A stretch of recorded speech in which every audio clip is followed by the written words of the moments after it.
Halo, Shalom. Shalom. berjumpa kembali bersama kami The Same Ministry. Kami adalah para awam yang senang mempelajari kitab melalui pelajaran Soal Sabat. Dan para panelis sudah hadir di sini untuk kita memperbincangkannya bersama-sama. Dan di Triwulan baru ini, di Triwulan 4, kita akan mempelajari pelajaran iman dari Yosua. Judul yang pertama ini, Resep untuk Sukses. Dan kita akan mempelajarinya selama 1 minggu ini, dan kita akan memulai dalam doa, dan saya akan pimpin dalam doa. Mari kita berdoa. Bapak kami yang bertinggi dan bersyukur, kami ucap syukur dan terima kasih padamu. Kami boleh dapat kembali untuk membicarakan firman-Mu. Ya Roh Kudus menyertai kami, sehingga apa yang kami bicarakan semuanya boleh berkenan di hadapan-Mu, dan boleh menjadi berkat bagi kami dan bagi banyak orang. Terima kasih ya Tuhan, terpuji nama-Mu, di dalam nama Tuhan Yesus kami berdoa. Amin.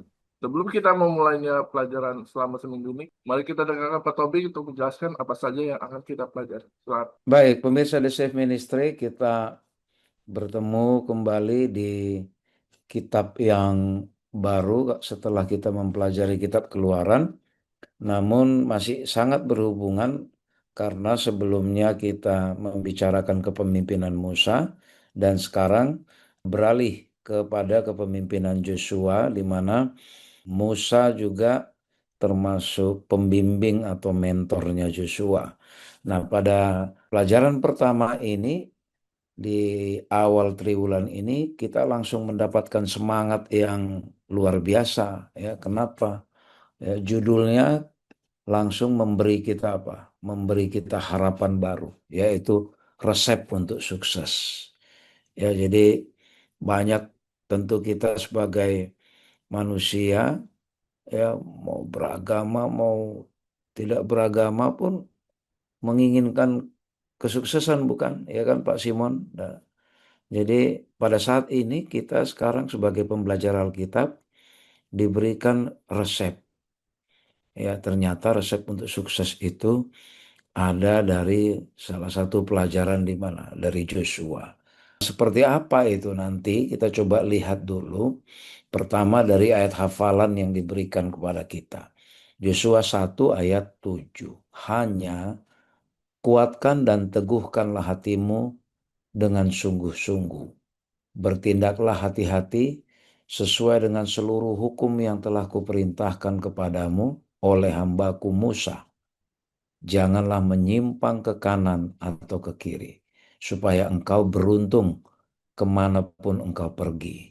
Satu ayat ini sangat powerful sekali ya. Syarat pertama dikatakan kuatkan dan teguhkan hatimu. Ya, jadi memang untuk menjadi orang berhasil nggak bisa yang tidak punya prinsip, ya kan, yang tidak kuat pendiriannya. Dan memang untuk menjadi pribadi yang punya hati yang kuat dan teguh dan sungguh-sungguh itu memang butuh usaha yang luar biasa. Lalu apalagi?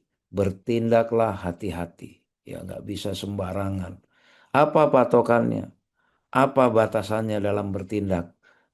Ya ini sesuai dengan seluruh hukum yang telah diperintahkan kepadamu oleh hambaku Musa. Ada banyak ajaran hukum yang disampaikan Musa kepada orang Israel, termasuk kepada Joshua, karena Joshua adalah bagian dari rombongan perjalanan itu.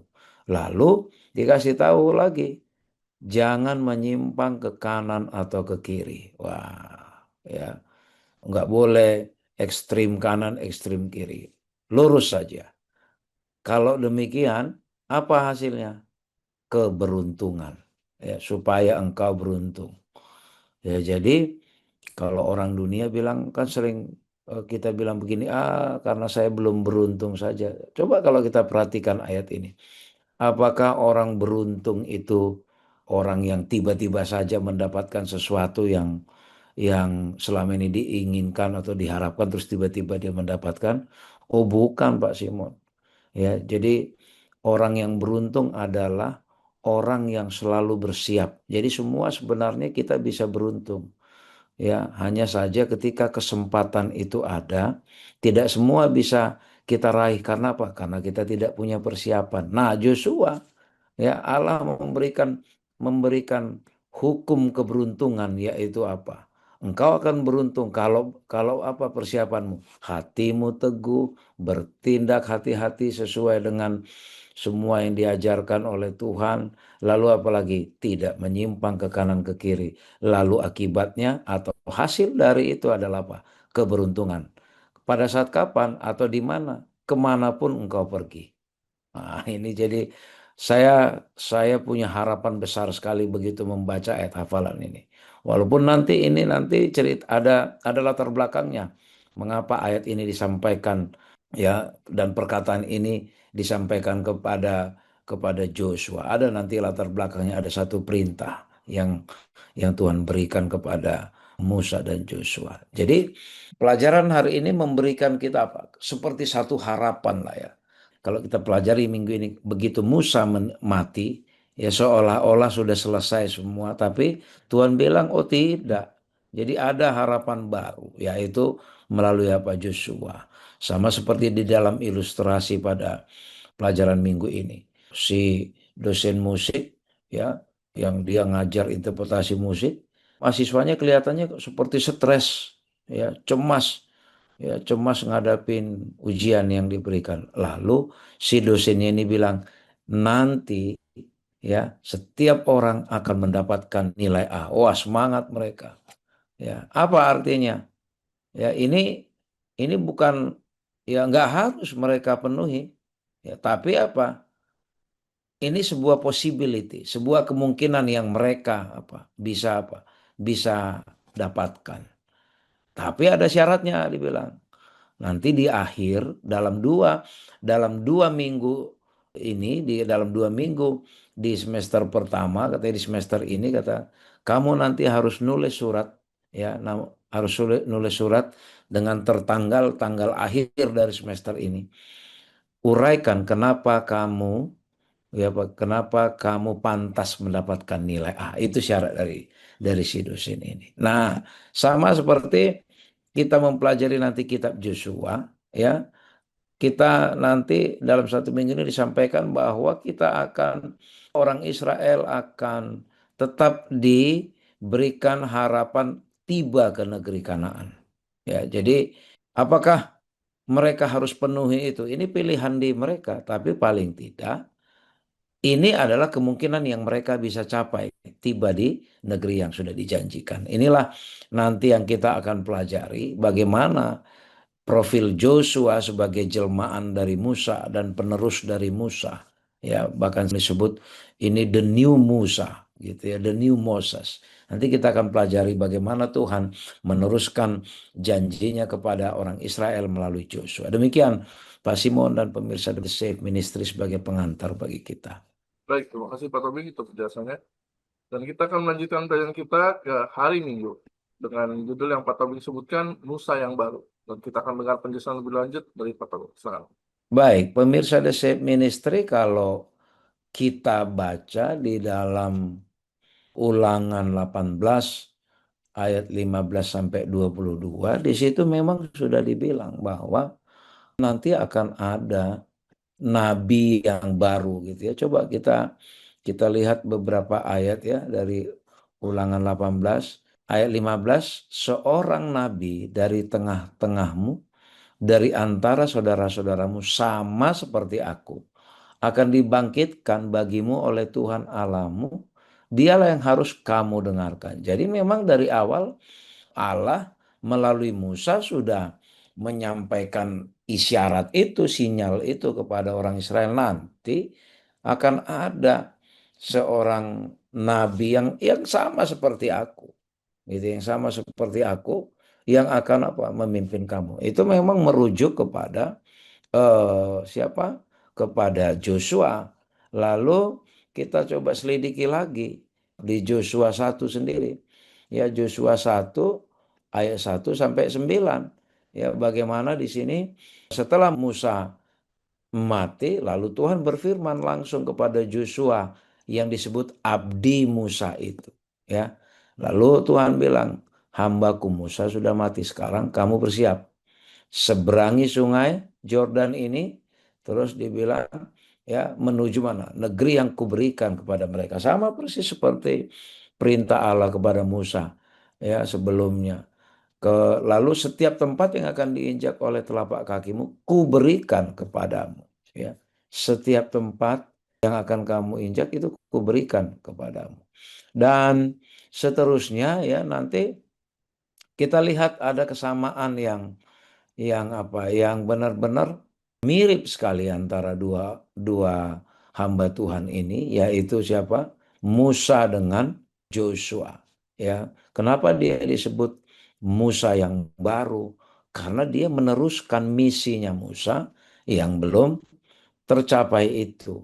Dan Tuhan melihat dari semua orang Israel yang dalam perjalanan dari Mesir ke negeri yang dijanjikan itu, Joshua lah yang memiliki karakteristik yang pantas untuk memimpin bangsa ini. Bahkan di ayat 3 itu ya dikatakan setiap tempat yang akan diinjak oleh telapak kakimu ya kuberikan kepada kamu seperti yang telah kujanjikan kepada Musa. Jadi apa janji Tuhan kepada Musa?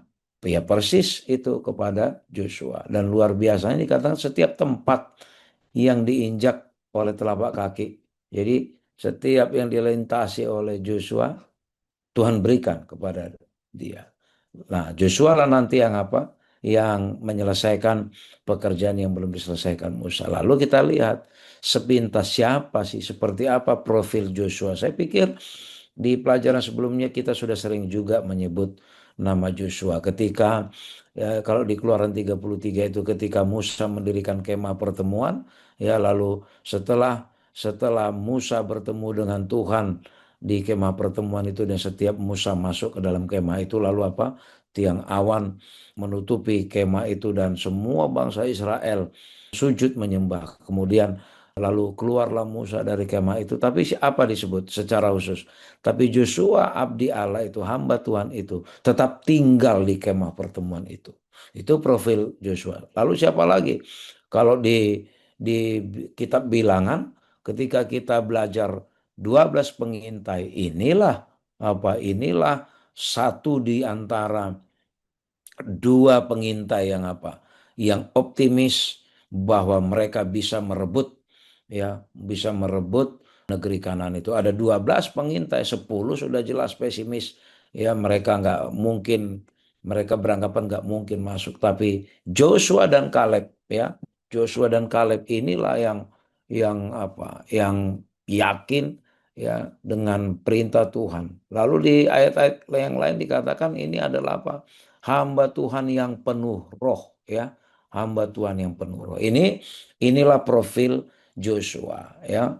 Walaupun di dalam apa namanya di awal-awal kitab Joshua ya diceritakan masih masih kisahnya Musa yang mendominasi ya. Kalau kita lihat itu di profilnya Musa masih disebut 10 kali di dalam Joshua, tapi kalau Joshua sendiri hanya 4 kali ya. Kalau Musa disebut hamba Tuhan, kalau Joshua disebut apa? Abdi Musa. Ya, abdi Musa karena memang dia adalah apa? Oh, bimbingannya Musa. Tapi dia juga disebut apa? Hamba Tuhan, ya. Dia diberi gelar hamba Tuhan. Jadi pemirsa The Shape Ministry, ya, inilah harapan baru yang dimiliki oleh orang Israel dengan ditunjuknya Joshua sebagai Musa yang baru untuk meneruskan perjalanan mereka. Tapi paling penting dari semua itu walaupun memang kita perlu ya ini kan satu pelajaran yang baik juga antara yang senior ya Musa sebagai yang senior ya kita boleh sebut ini sebagai mentornya ya dengan Joshua sebagai juniornya yang penerusnya ya mereka terjadi komunikasi yang baik alih kepemimpinan yang baik transisi yang baik ya tapi paling penting dari semua itu apa yang paling penting adalah bagaimana Tuhan ya mendominasi di dalam kitab Joshua. Jadi memang melalui Joshua Tuhan memberikan perintahnya, tapi kita harus lihat bahwa ini semua adalah apa? Masih di dalam pengendalian Tuhan. Jadi paling penting itu, apapun ceritanya, sejarah hidup kita akan beruntung jika semua di dalam pengendalian Tuhan. Demikian Pak Simon dan pemirsa The Save Ministry. Baik, terima kasih Pak Tobing untuk penjelasan. Dan kita akan melanjutkan plan kita ke hari Senin dengan judul yang cukup menarik. Seberang, rebut, bagi-bagi, layani.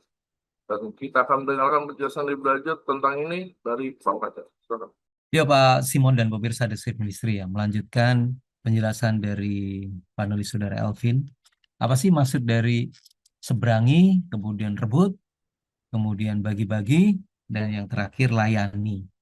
Kalau kita lihat dalam Yosua pasal 1, strukturnya itu ada 4 pidato yang berhubungan dengan bagian utama kitab ini. Yang pertama adalah menyeberangi. Kalau kita lihat ya, kalau kita lihat di pasal yang pertama itu, pasal 1 ayat 2 sampai 9, itu adalah perintah untuk menyeberangi. Menyeberangi mana? Menyeberangi sungai Yordan. Kemudian, Yosua pasal 1 ayat yang ke-10 dan 11, itu bercerita bagaimana dia harus menaklukkan ya, menaklukkan bangsa-bangsa yang diam di tanah Kanaan.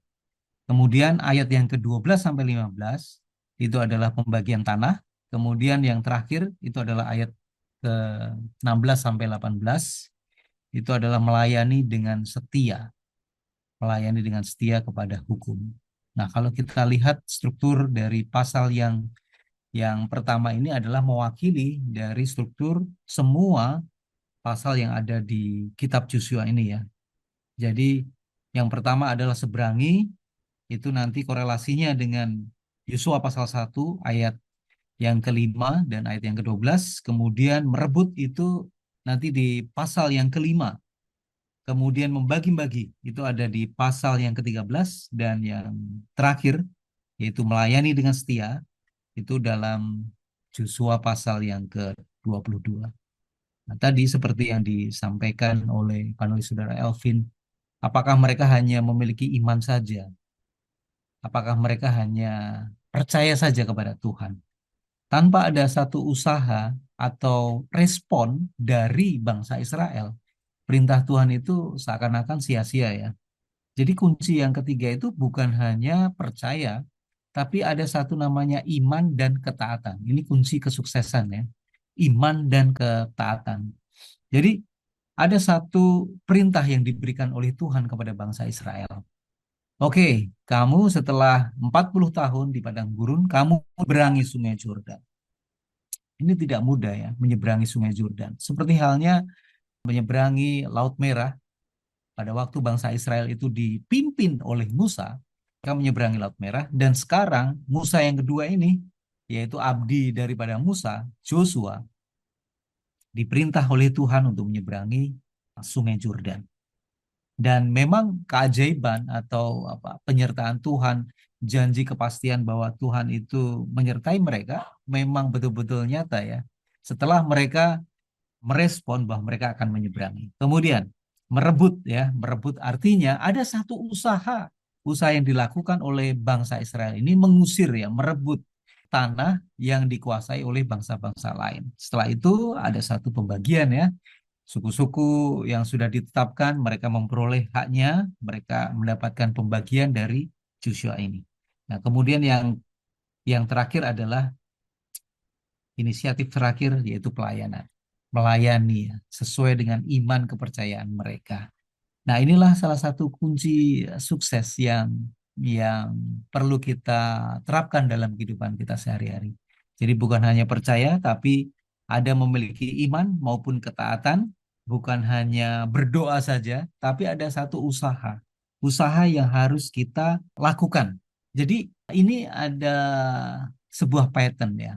Bukan hanya ini berlaku pada zaman dulu, tapi berlaku juga untuk saat ini.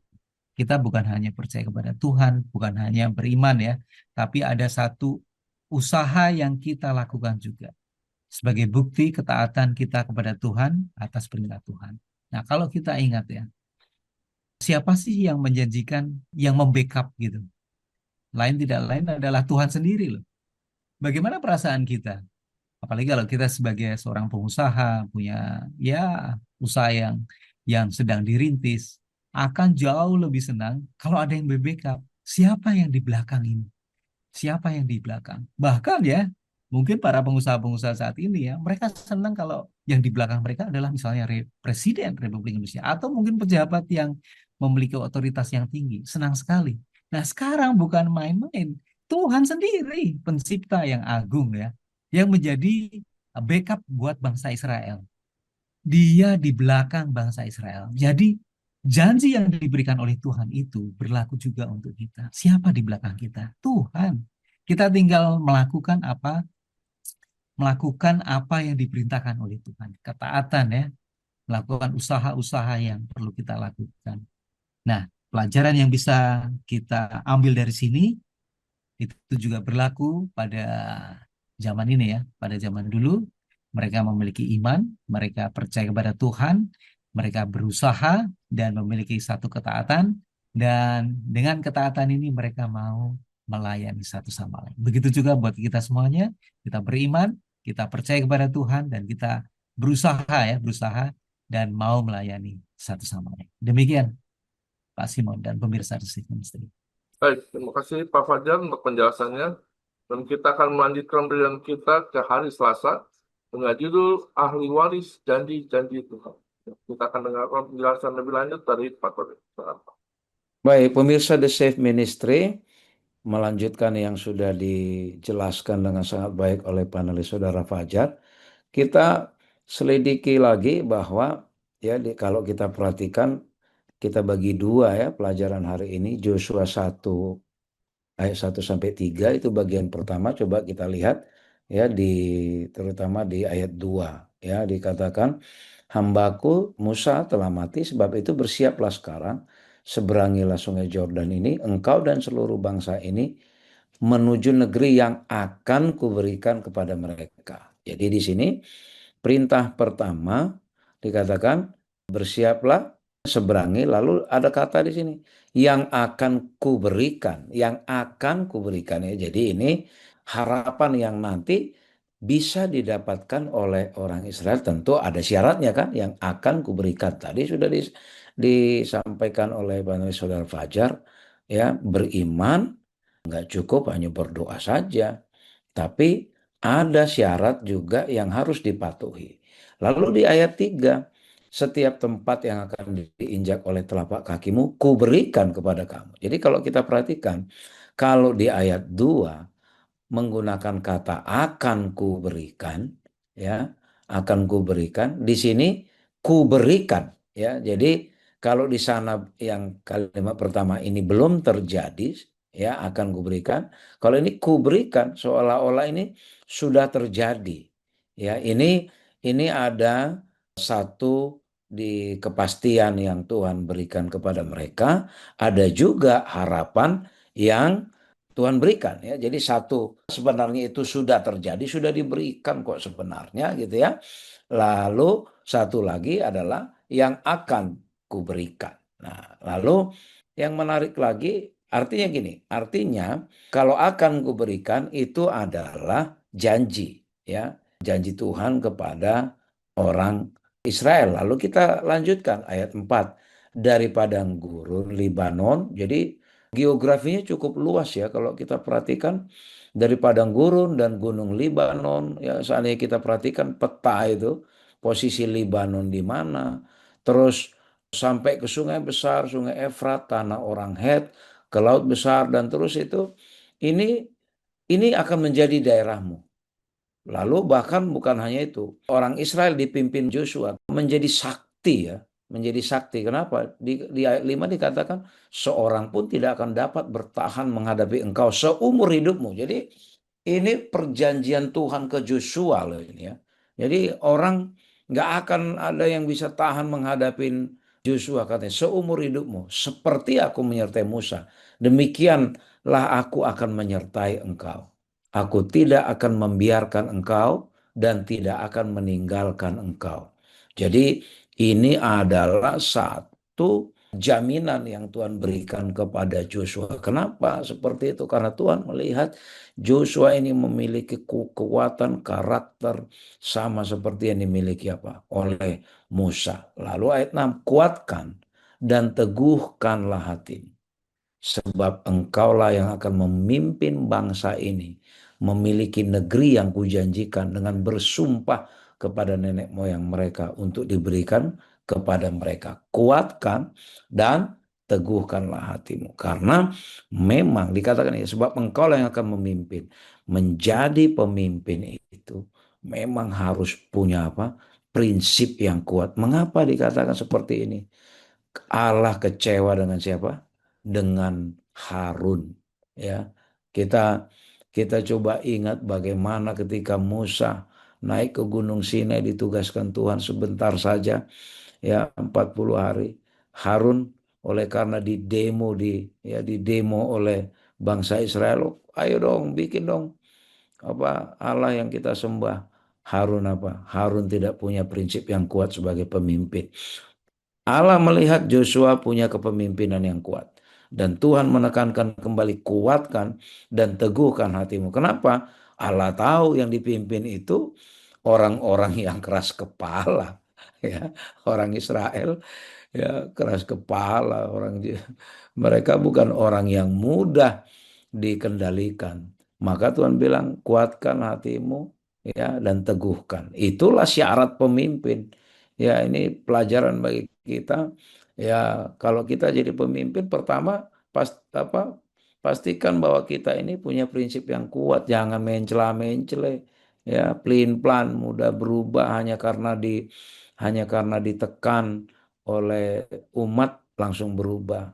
Ya, kadang-kala di pemimpin gereja Pak Simon ya suka salah menerapkan. Banyak pemimpin gereja berpikir bahwa apa yang menyenangkan anggota jemaat, anggota gereja, oh itulah yang baik. Itulah yang dilakukan oleh Harun. Ya, jadi Harun pikir ya inilah apa yang menyenangkan oleh orang Israel dipenuhi. Bukan seperti itu. Harusnya apa yang menyenangkan bagi Tuhan itu yang harus diajarkan kepada umat yang dipimpin. Nah, demikian juga Joshua ini. Ya, jadi kuatkan dan teguhkan hatimu supaya apa? Supaya misinya Tuhan berjalan kepada orang Israel, bukan misi orang Israel berjalan ke Tuhan. Nah, itu. Tapi dikatakan apa? Ya, kunci keberhasilannya apa? Ketika ketika ada satu jaminan, yaitu dikatakan apa? Aku akan menyertai kamu. Pak Simon, kemanapun kita pergi, kalau memang Tuhan yang menyertai, keberhasilan, keberuntungan, kebahagiaan, kesejahteraan, itu yang kita dapatkan. Nah, bagaimana syaratnya supaya Tuhan tetap menyertai kita? Jangan menyimpang ke kanan dan ke kiri, kuatkanlah dan teguhkanlah hatimu. Paling penting dari semua adalah apa? Kehadiran Tuhan. Apakah kita sedang memiliki fisik yang kurang sehat sekarang atau sedang sehat? Apakah kita sedang memiliki keberuntungan, kesuksesan seperti saudara Fajar katakan, apakah usaha yang kita jalankan sedang berhasil atau tidak? Apakah kita sedang bergumul atau sedang merayakan suatu pencapaian? Selama Tuhan hadir di situ, itulah kesuksesan itu. Itu paling penting. Maka dari situ kita apa? Sama seperti Joshua, dia layak disebut sebagai ahli waris dari janji-janji Allah. Maka kita pun akan menjadi ahli waris dari janji-janji Allah selama apa? Kita mengizinkan Tuhan hadir di dalam hidup kita. Demikian pemirsa di Safe Ministry. Baik, terima kasih Pak Tobing untuk penjelasannya. Dan kita akan melanjutkan pelajaran kita ke hari Rabu dengan judul Jadilah Kuat. Dan kita akan mendengar penjelasan lebih lanjut dari Pak Fajar. Silakan. Ya Pak Simon dan pemirsa The Safe Ministry ya. Kita kembali lagi menjelaskan apa sih yang dimaksud jadilah kuat. Ini sebetulnya kan dorongan ya dari Tuhan kepada Joshua. Kalau kita lihat dalam Joshua pasal 1 ayat 7 sampai 9 ya. Mari kita baca sama-sama. Hanya kuatkan dan teguhkanlah hatimu dengan sungguh-sungguh, bertindaklah hati-hati sesuai dengan seluruh hukum yang telah diperintahkan kepadamu oleh hamba-Ku Musa. Jangan menyimpang ke kanan atau ke kiri supaya engkau beruntung kemanapun engkau pergi. Janganlah engkau lupa memperkatakan kitab Taurat ini, tetapi renungkanlah itu siang dan malam, supaya engkau bertindak hati-hati sesuai dengan segala yang tertulis di dalamnya, sebab demikian perjalananmu akan berhasil dan engkau akan beruntung. Bukankah telah kuperintahkan kepadamu, kuatkan dan teguhkanlah hatimu, janganlah kecut atau tawar hati, sebab Tuhan Allahmu menyertai engkau kemanapun engkau pergi.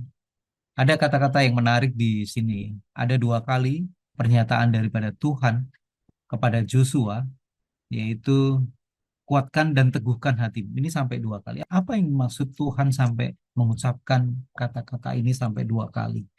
Artinya bahwa itu salah satu bentuk keseriusan atau kepastian. Ya, janji Tuhan itu betul-betul nyata di dalam kehidupan Joshua dan khususnya bagi bangsa Israel sendiri. Kuatkan dan teguhkanlah hatimu. Barangkali ini menjadi satu nasihat yang terbaik juga Tuhan untuk kita semuanya ya.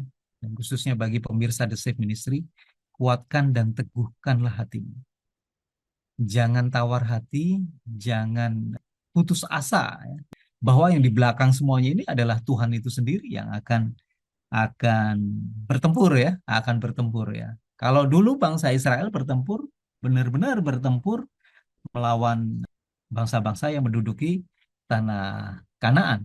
Nah, sekarang kita bertempur untuk melawan godaan dosa ya, godaan dosa, kecenderungan kita mau berbuat dosa, kita bertempur. Kita percaya bahwa Tuhan akan memberikan janjinya itu kepada kita semuanya. Nah, sekarang kalau kita lihat ya, panggilan untuk menjadi kuat dan berani di sini tidak hanya berkaitan dengan semangat tempur atau sebuah strategi perang, namun keberanian dan kekuatan diperlukan untuk tetaplah setia kepada Tuhan, tetaplah setia dengan petunjuk khususnya yang mendasari Israel dan Yahweh. Kenapa ini dinyatakan kepada Joshua ya kan? Dan kita tahu ya, bangsa-bangsa yang menduduki tanah Kanaan itu bukan bangsa-bangsa kaleng-kaleng ya. Mereka adalah bangsa-bangsa yang cukup kuat. Bahkan Jericho memiliki tembok yang sangat besar ya. Ketika bangsa Israel itu sudah melewati sungai Jordan, mereka tahu mereka harus mengalahkan bangsa Jericho dan bangsa-bangsa yang lain. Melihat temboknya, udah gemetaran sendiri. Bagaimana saya bisa mengalahkan ini? Kalau mereka tidak percaya kepada Tuhan ya.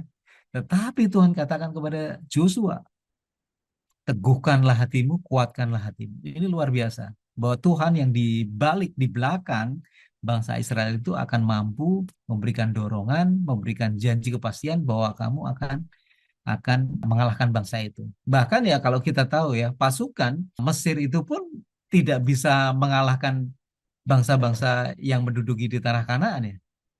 Mesir kita tahu memiliki pasukan perang yang luar biasa. Itu pun mereka tidak bisa.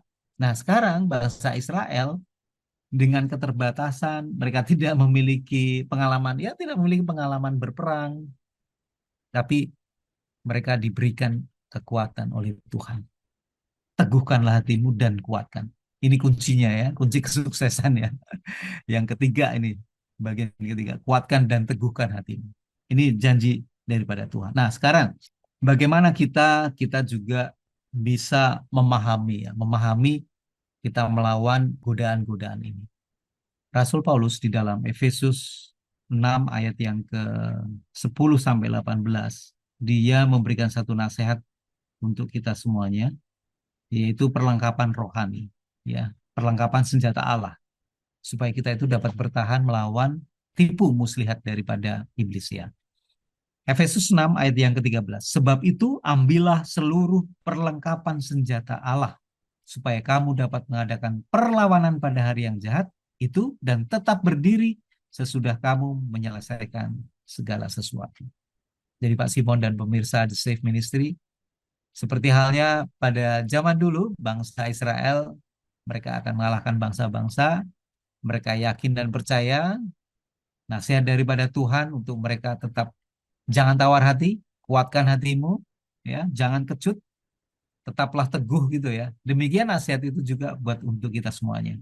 kita menggunakan senjata perlengkapan Allah untuk mengadakan perlawanan, ya, perlawanan kepada, ya, mengalahkan godaan-godaan daripada setan. Contohnya yaitu perisai iman, ya, perisai iman, kemudian doa, ya, doa, ketopong keselamatan, kemudian berikat pinggangkan kebenaran, berbaju zirah keadilan, berkasutkan kerelaan untuk memberitakan Injil damai sejahtera. Ini adalah perlengkapan senjata rohani, ya, buat untuk kita semuanya. Pedang roh yaitu adalah firman Tuhan. Jadi banyak sekali kita pemirsa The Safe Ministry bisa membaca secara lengkap Efesus 6 ayat 10 sampai 18. Disitulah semua nasihat-nasihat dari Rasul Paulus bagaimana kita bisa mengalahkan godaan-godaan tipu muslihat setan. Nah, tantangan bagi kita adalah mengenal Tuhan dengan baik sehingga kita dapat mempercayai Dia, mempercayai akan janji-janji Dia kepada kita. Oleh sebab itu, lebih dari apapun, kita tentunya tetap membutuhkan hubungan secara pribadi dengan Tuhan. Bagaimana caranya? Baca firman Tuhan, berdoa setiap saat, supaya hubungan secara pribadi kita dengan Tuhan itu tidak akan pernah terputus, akan tetap continue, berlangsung terus-menerus, ya, berhubungan dengan Tuhan, sehingga janji Dia itu akan tetap selalu di dalam hati kita. Demikian Pak Simon dan pemirsa The Safe Ministry.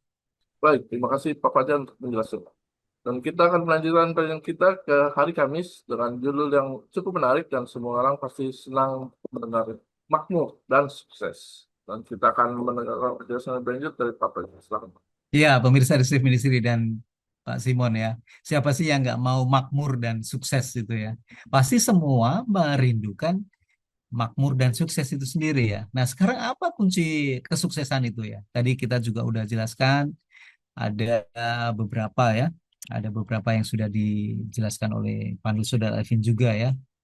Ada satu usaha juga, ya. Ada satu usaha, tetap kuat dan tetap percaya, selalu melayani, banyak juga. Nah, sekarang apa sih yang dimaksud dengan sukses, ya? Tapi ada satu kata yang menarik ini di dalam Ibrani, Pak Simon, ya, yaitu salah. Salah artinya makmur, ya. Kemudian sakal menjadi bijaksana. Ini di dalam Joshua 1 ayat 8, ya.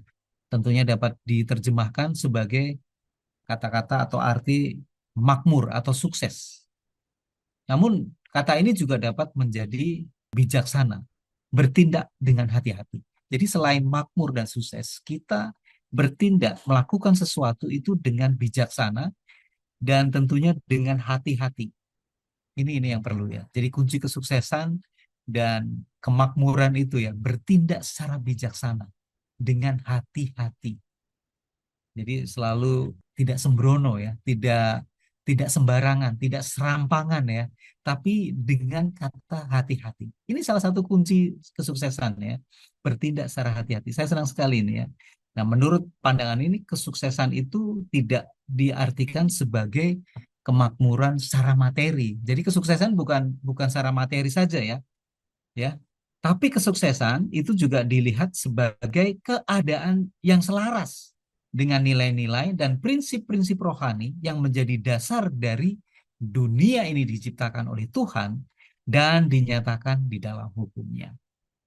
Jadi prinsip akan kesuksesan bukan berarti parameternya itu bukan secara keadaan yang memiliki kemampuan materi yang sangat sangat besar, ya. Bukan seperti itu, bukan hanya seperti itu, tapi dilihat dalam keadaan yang selaras, memiliki nilai-nilai prinsip-prinsip rohani yang menjadi dasar dari sebuah dunia itu diciptakan dan dinyatakan dalam hukumnya. Ketaatan kepada hukum, bertindak secara hati-hati, bijaksana, artinya dia sukses dalam kehidupannya, ya. Bukan hanya kesuksesan dalam bentuk materi, tetapi tindakan, ya, tindakan yang bijaksana, ya, tindakan yang bijaksana. Nah, kalau kita lihat apa sih hubungannya kita, ya, dengan mentaati hukum Tuhan. Apakah hukum Taurat itu harus kita taati untuk saat ini supaya kita itu bisa menjadi dikategorikan seseorang yang sukses. Tadi, ya, berbicara tentang hukum Taurat. Nah, sekarang apa sih kaitannya hukum Taurat dengan kasih karunia? Kan kita zamannya sudah memperoleh satu kasih karunia ya. Dengan kasih karunia yang diberikan oleh Tuhan kepada kita, kita mendapatkan satu jaminan kepastian kehidupan kekal ya. Kita akan diampuni oleh Tuhan. Sebagai respon positif dari kita yang sudah mendapatkan grace ini, kasih karunia ini adalah mau menuruti apa yang dikatakan oleh Tuhan. Salah satunya di dalam hukum-hukum.